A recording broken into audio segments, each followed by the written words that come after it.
ये व्यवस्था दरअसल ऐसे ही नहीं बन जाती है। ये व्यवस्था कड़ी मेहनत के बाद बनती है। अधिकारी एसी रूम्स में बैठे होते हैं, करोड़ों रुपए की योजनाएं बनाई जाती हैं, टेंडर निकाले जाते हैं और उसके बाद इस तरह की व्यवस्था को धरातल पर उतारा जाता है। ये ऐसी व्यवस्था इस जैसे शहर में साइबर सिटी जिसको कहा जाता है, 500 फॉर्च्यून कंपनियां यहां पर है, 100 करोड़ रुपए के फ्लैट यहां पर बिकते हैं, 100 करोड़ रुपए के शराब के ठेकों की बोली यहां पर लगती है, तब जाकर ऐसी व्यवस्था यहां पर बनती है।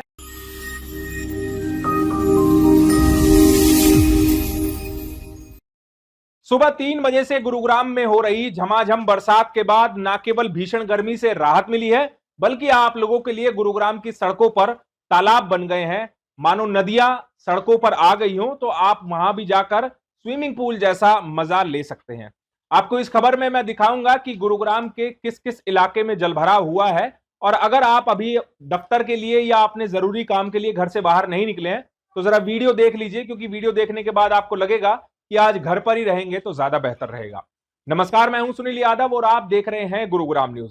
पिछले लगभग 10 साल से ज्यादा का समय हो चुका है, हम लगातार आप लोगों को गुरुग्राम के अलग अलग इलाकों से मॉनसून के बाद के हालात दिखाते हैं। गुरुग्राम की सड़कें तालाब बन जाती हैं, ऐसा लगता है कि नदियों में पानी बह रहा है।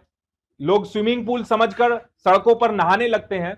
लेकिन आज भी गुरुग्राम में जब बरसात हुई है तो बदस्तूर इसी तरह के हालात बने हुए हैं। आज गुरुग्राम के कई इलाकों की तस्वीरें आप लोगों को दिखाऊंगा। सुबह तकरीबन 7 बजे से 8 बजे के बीच की ये तस्वीरें हैं, और अगर आप दफ्तर के लिए नहीं निकले हैं तो जरा ये वीडियो देख लीजिए, क्योंकि इन वीडियोस को देखने के बाद, गुरुग्राम के हालात जानने के बाद आपका भी मन ये कहेगा कि आज घर में ही रहें तो ज्यादा बेहतर है। तस्वीरों की शुरुआत मैं सबसे पहले करता हूं नरसिंहपुर इलाके की, दिल्ली गुरुग्राम एक्सप्रेसवे की, जहां पर जीएमडीए और नगर निगम या एनएचएआई की टीमों ने पिछले 10 सालों में इतना शानदार काम किया है कि 10 सालों से वो लगे हुए हैं और लगातार वो इस कोशिश में है कि यहां का जलभराव खत्म ना हो पाए।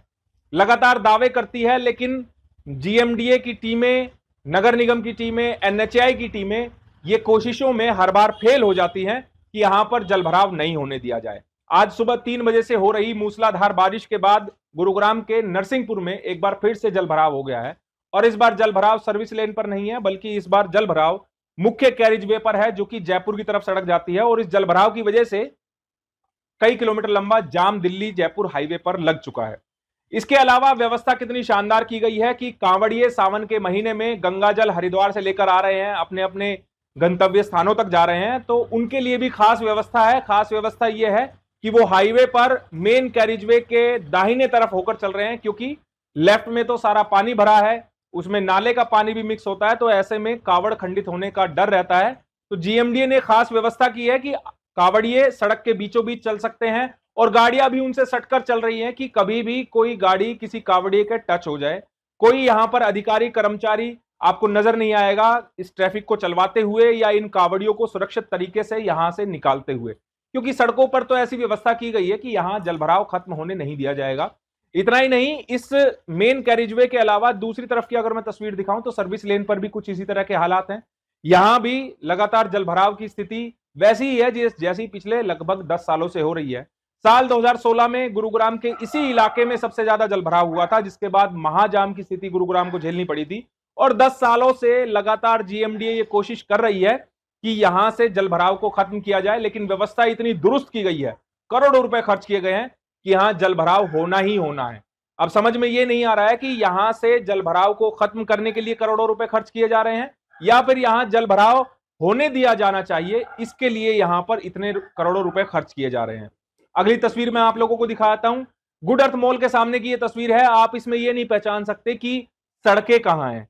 बीच का डिवाइडर भी मानो पानी में डूबने के लिए तैयार है कि वो भी इस पानी में डूब जाए और इस बरसात का आनंद ले।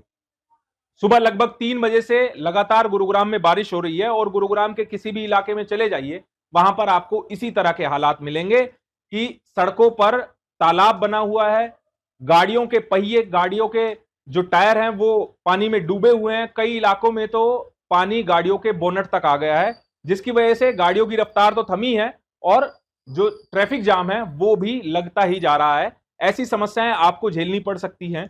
इसके अलावा अगर मैं सेक्टर 44 इलाके की तस्वीरें दिखाऊं आप लोगों को, millennium city centre metro station के पास की ये तस्वीरें आप खुद देख लीजिए कि सड़कों पर कैसे दरिया बह रहा है। ये व्यवस्था दरअसल ऐसे ही नहीं बन जाती है। ये व्यवस्था कड़ी मेहनत के बाद बनती है। अधिकारी एसी रूम्स में बैठे होते हैं, करोड़ों रुपए की योजनाएं बनाई जाती हैं, टेंडर निकाले जाते हैं और उसके बाद इस तरह की व्यवस्था को धरातल पर उतारा जाता है। ये ऐसी व्यवस्था इस जैसे शहर में, साइबर सिटी जिसको कहा जाता है, 500 फॉर्च्यून कंपनियां यहां पर है, 100 करोड़ रुपए के फ्लैट यहां पर बिकते हैं, 100 करोड़ रुपए के शराब के ठेकों की बोली यहां पर लगती है, तब जाकर ऐसी व्यवस्था यहां पर बनती है और आम आदमी को इसी पानी से होकर निकलना है। अब कुछ तस्वीरें मैं आप लोगों को सोहना रोड की भी दिखाता हूं। सोहना रोड की तस्वीरें आप देख लीजिए कि सोहना रोड पर आर्या मॉल के सामने क्या हालात यहां पर बने हुए हैं। मेरे सहयोगी मनु मेहता यहां पर पहुंचे, उन्होंने एक रिपोर्ट तैयार की है, वो रिपोर्ट आप जरा देख लीजिए और उसके बाद मैं आप लोगों को बताऊंगा कि इतना जो पानी भरा है उसके पीछे बरसात का कितना रोल है, बरसात कितनी हुई है, किस इलाके में कितने बादल बरसे हैं, वो मैं आप लोगों को बताऊंगा। पहले ये मेरे सहयोगी की आप रिपोर्ट देखिए। सुबह से हो रही इस बरसात ने जहां नेशनल हाईवे 48 के Narsinghpur, Sheetla colony, new colony, पुराना रेलवे रोड या गुरुग्राम के जो पुराने हिस्से हैं, लो लाइन एरिया है, उनको तो डुबो कर रख ही दिया है, लेकिन गुरुग्राम के पौष इलाके का भी इस समय सबसे बुरे हालात हैं। ये देख सकते हैं कि ये है गुरुग्राम का सोहना रोड, जहां पर इतना पानी है कि अब गाड़ियां फंसने लगी हैं, लेकिन इंद्र देवता अभी भी थम नहीं रहे हैं। बरसात हो रही है और बरसात में झरने, यानी कि ऊपर फ्लाईओवर से जो पानी आ रहा है वो झरनों के रूप में नीचे आ रहा है। और नीचे के हालात में आपको दिखा रहा हूँ कि अभी तो बारिश ख़त्म नहीं हुई है, लेकिन जाम भी लगना शुरू हो चुका है। इधर के हालात दिखाऊं तो अब गाड़ियां फंसनी शुरू हो चुकी हैं। ये देखिए, ये पानी सप्लाई करने वाली गाड़ी फंस चुकी है, आगे एक कार भी फंसी हुई है। तो ये हालात इस समय सेक्टर 67 सोहना रोड के हैं। जैसे जैसे पानी बढ़ता जा रहा है वैसे वैसे हालात भी काफ़ी ज़्यादा भयावह होते जा रहे हैं। और ये दोनों ही साइड का, चाहे इस साइड देखिए या सामने JMD सुबर्बियो या एलॉन मॉल की तरफ, क्रोमा की तरफ देखें तो उधर भी यही हालात है। यानी कि सोहना रोड इस समय पूरी तरह से पानी से भरा हुआ है। जो भी कम्यूटर्स इस तरफ जा रहे हैं उनसे हमारा निवेदन है कि वो फ्लाईओवर के ऊपर चलते रहें। नीचे आते हैं तो उन्हें दिक्कतों का सामना करना पड़ सकता है। इसके अलावा जो हाईवे की तरफ जा रहे हैं उनसे भी हमारा निवेदन है कि वो भी जरा पहले पता कर ले, कहीं ऐसा ना हो कि जल भराव उनके लिए समस्या पैदा कर दे। अब सोहना रोड के हालात आप लोगों ने देख लिए। दरअसल केवल एक तरफ ही नहीं बल्कि सड़क के दोनों तरफ इसी तरह के हालात हैं। ये हजारों करोड़ों रुपए का एक्सप्रेसवे यहां पर बनाया गया, एलिवेटेड फ्लाईओवर बनाया गया, लेकिन जो नीचे निकलने वाले वाहन चालक हैं उनके बारे में ऐसी व्यवस्था की गई है कि बरसात में उनको अपनी गाड़ियों को नाव बनाने पर मजबूर होना पड़ जाए।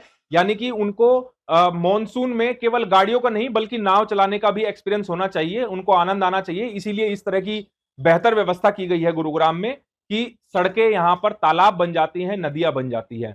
कुछ तस्वीरें मैं आप लोगों को सेक्टर 67 की दिखा देता हूं, जहां पर अंसल के ठीक सामने सड़क पर आप देख लीजिए कि किस तरह के हालात हैं।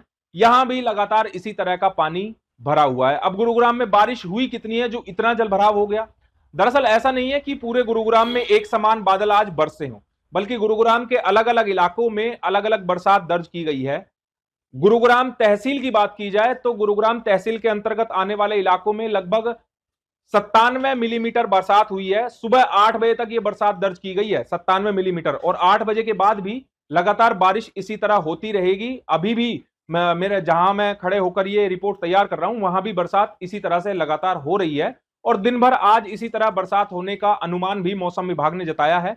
इसके अलावा हरसरू और कादीपुर तहसील के एरिया में लगभग 74 मिलीमीटर बरसात दर्ज की गई है, जबकि पटौदी और फरूखनगर एरिया में मात्र 6 मिलीमीटर और 7 मिलीमीटर बरसात दर्ज की गई है।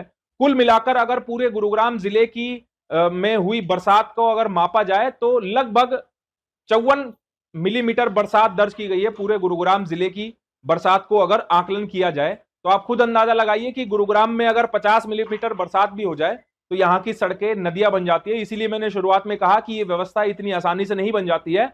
आम जनता के, टैक्स पेयर्स के करोड़ों रुपए खर्च करने पड़ते हैं, उसके बाद ऐसी व्यवस्था बनती है कि भले ही यहाँ पर कितने ही शानदार और बढ़िया रिकॉर्ड वाले अधिकारियों को तैनात कर दिया जाए, वो इस तरह की व्यवस्था आप लोगों के लिए करते हैं कि मानसून में आपको जलभराव देखने को ना मिले, ऐसा हो ही नहीं सकता है।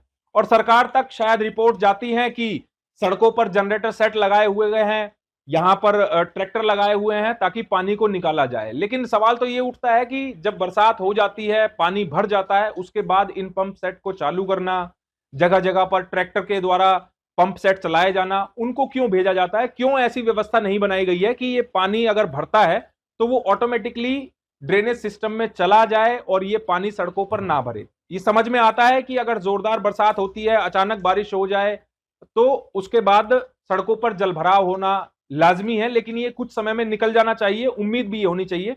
ऐसा कुछ नजर नहीं आता है। वहीं मॉनसून ऐसा नहीं है कि अचानक आता है, मॉनसून की तारीख तय है। अधिकारियों को पता है कि जुलाई का महीना, अगस्त का महीना मॉनसून का होता है, बारिश होगी, तो ऐसे में क्यों नहीं तैयारियां कर ली जाती हैं, क्यों नहीं ऐसी व्यवस्था बनाई ली जाती है कि गुरुग्राम में जलभराव ना होने दिया जाए?